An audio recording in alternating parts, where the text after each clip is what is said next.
అదే RTV app వార్తల్ని క్షణాల్లో చదివే అవకాశం ఉంటుంది. ఒక న్యూస్ పేపర్, ఒక టెలివిజన్ ఛానల్ మీ చేతుల్లో ఎప్పుడూ ఉంటాయి. ఉమ్మడి కరీంనగర్ జిల్లా వ్యాప్తంగా రైతులు అనేక రకాల ఇబ్బందులు ఎదుర్కొంటున్నారు. నాట్లు వేసింది మొదలు పంట చేతికి వచ్చే వరకైతే అనేక వ్యయ ప్రాసలకైతే ఉరవడం జరుగుతుంది. ప్రస్తుతం చూసినట్లయితే నకిలీ విత్తనాలు కావచ్చు, నీటి కొరత, అంతేకాకుండా కొంత కూలీల కొరత, ఇవన్నీ వెరసి అయితే పంట చేతికి వచ్చింది అనే లోపైతే ఇప్పుడైతే అకాల వర్షాలు, వడగండ్ల వల్ల అయితే అనేక రకాల ఇబ్బందులు ఎదుర్కొంటున్నారు. కళ్ళాలకు తరలించినటువంటి వరి ధాన్యం పూర్తిగా నానిపోతుందని అయితే వారు ప్రధానంగా ఆరోపిస్తున్న పరిస్థితి నెలకొంది.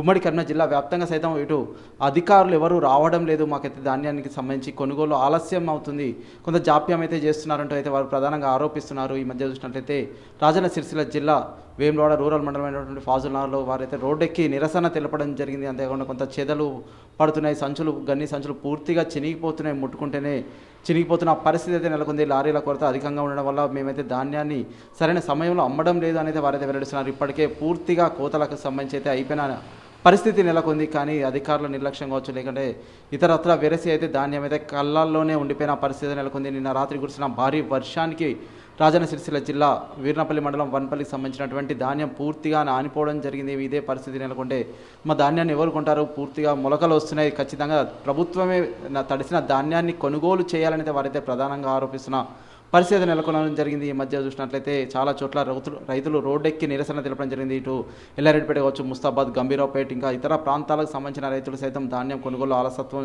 అధికారులు ప్రదర్శిస్తున్నారని వారైతే రోడ్డెక్కి నిరసనలు తెలపడం జరిగింది. ఫాజుల్నగర్లో సైతం పోలీసులు వచ్చి కొంత వారిని అయితే శాంతింపజేసే ప్రయత్నం అయితే చేయడం జరిగింది. కానీ వారు మా ధాన్యాన్ని అయితే ఖచ్చితంగా కొనుగోలు చేయాలి, లేని పక్షంలో మాకు ఏంటి శరణ్యం అనేది వారైతే ప్రధానంగా ఆరోపిస్తున్న పరిస్థితి అయితే నెలకొంది. ఈ ఘటనలకు సంబంధించి అయితే అధికారులు చొరవ చూపాలి, కొంత పర్యవేక్షించి ఖచ్చితంగా ధాన్యాన్ని సరైన సమయంలో కొనుగోలు చేసేట్టుగా అయితే వారికైతే చేయాలి అని వారైతే ప్రధానంగా ఆరోపిస్తున్నారు. ఎందుకంటే అకాల వర్షాల వల్ల రోజు ధాన్యం నానడం, అంతేకాకుండా మళ్ళీ ఆరబెట్టడం జరుగుతుంది. ఈ మధ్య చూసినట్లయితే ఉదయం పూట కొంత ఎండగా ఉన్నప్పటికీ సాయంత్రం కాగానే కొంత వర్షాలు కావచ్చు, గాలి దుమారం వల్ల మేమైతే అనేక రకాల ఇబ్బందులు ఎదుర్కొంటున్నాం. మ్యాచర్ వచ్చినప్పటికీ సైతం అధికారులు అయితే కొనుగోలు చేయడం లేదు.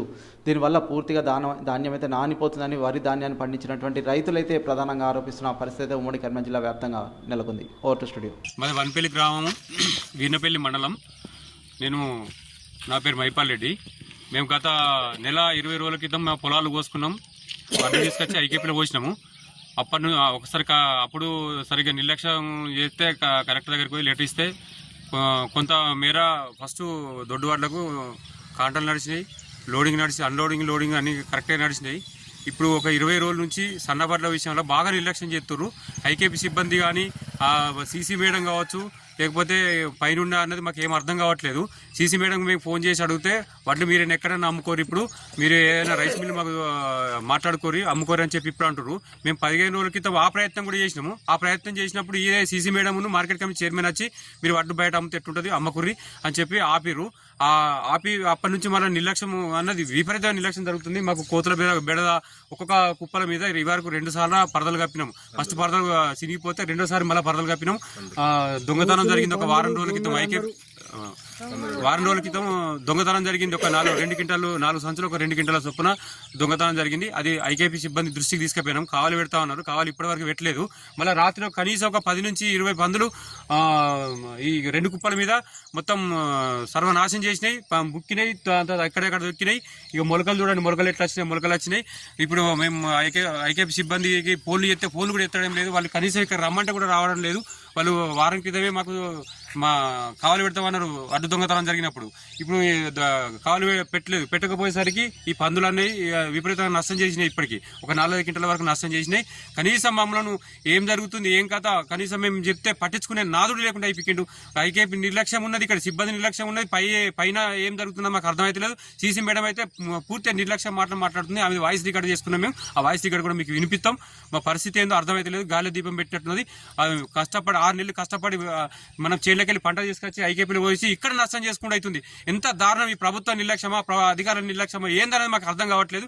దయచేసి వీటి చర్య గిట్ట తీసుకోకపోతే మాత్రం మాకు సావే మరణం, సాగు తప్ప మాకు ఏ మార్గం లేదు. మేము ఎందుకంటే ఈ పంటతోనే మేము ఏదైనా మళ్ళీ పంటకు పెట్టుబడా, లేకపోతే మా అప్పుల, మా కష్టాల నష్టాలు అనే మేము ఈ పైసలతోనే మేము చేసుకునేది. ఇవన్నీ మాకు ఏ రకంగా చూసినా కానీ మాకు నష్టం తప్ప మాకు లాభాలు ఏం లేకుండా పరిస్థితి. ఇంత నిర్లక్ష్యం ఇది వరకు మాకు ఎన్నడూ జరగలేదు.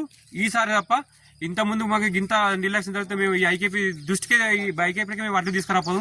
ఇక మాకు ఈ ఐకేపీలు నడవాలి, ఐకేపీలు వడ్లు పోసుకోవాలి, అమ్ముకోవాలన్నది ఆలోచన అనేది మొత్తం సన్నగిలిపోయింది. ఇవాళ ఇవి చర్యలు త్వరితగతిన చర్యలు తీసుకొని ఇట్లా ఈ వడ్లు పోయేటట్టు చెప్పితే ఒక 10 లారీలు ఈ వన్పల్లి ఐకేపీలా త్వరితగతిన చర్యలు తీసుకొని వడ్లు పోయేటట్టు ఇట్లా చేయకపోతే ఖచ్చితమైన తీవ్రమైన పరిస్థితులు ఉన్నాయి. మా రైతుల తరఫున మేము హెచ్చరిస్తున్నాం. ఖచ్చితంగా కావాలి. మా ఊరు వన్పల్లి, వీర్నపల్లి మండలం.